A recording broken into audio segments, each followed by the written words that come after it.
Yang pertama adalah penerimaan surat. Penerimaan surat dapat dilakukan oleh mereka yang biasanya bekerja di bagian depan kantor, seperti satpam dan resepsionis. Bahkan ada di perusahaan yang kecil, penanganan suratnya dilakukan oleh resepsionis juga. Kegiatannya mulai dari menerima sampai menyimpan arsip, karena tempat mereka memang ada di depan pintu masuk kantor. Maka apabila ada surat yang masuk, baik yang diantar oleh petugas pos maupun oleh seorang kurir, merekalah yang seringkali menerima suratnya. Tugas penerima surat adalah mengumpulkan setiap surat yang masuk, meneliti ketepatan alamat, dan menandatangani bahwa surat sudah diterima.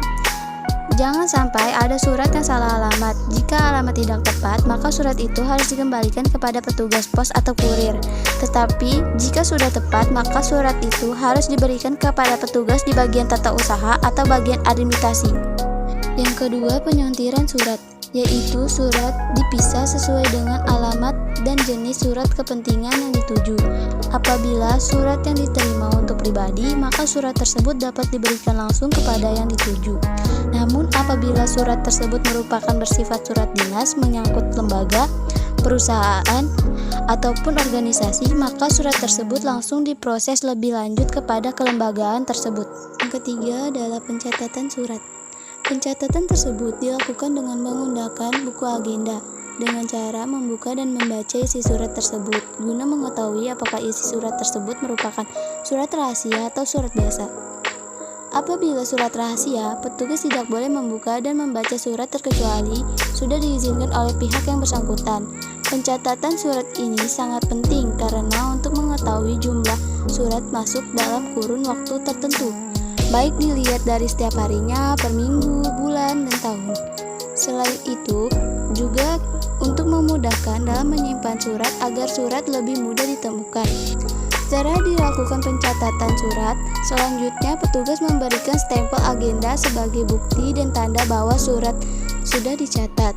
Selanjutnya, petugas yang bersangkutan melimpahkan surat tersebut kepada pemimpin kantor dengan memberikan lampiran lembar disposisi guna mencatat instruksi pemimpin terkait dengan penanganan selanjutnya. Pada tahap ini, sekretaris menyerahkan lembar disposisi tersebut ke pemimpin dan memperlihatkan surat. Pemimpin akan mengecek kembali dan memeriksa kembali lembaran disposisi tersebut. Pemimpinlah yang akan menunjuk orang yang akan meneruskan surat tersebut, bisa dilihat dari perihal surat ataupun itu dari surat tersebut. Setelah selesai mengisi lembar disposisi, sekretaris akan mengambil dan memasukkan ke dalam halaman.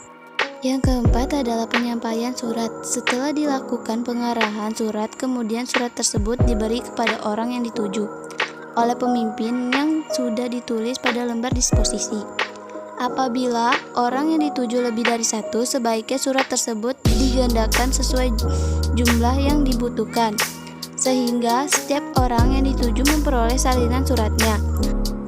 Yang kelima adalah penyimpanan surat. Apabila prosedur surat yang masuk telah selesai diproses, maka surat asli harus diberikan kepada bagian administrasi untuk disimpan dengan menggunakan sistem penyimpanan tertentu.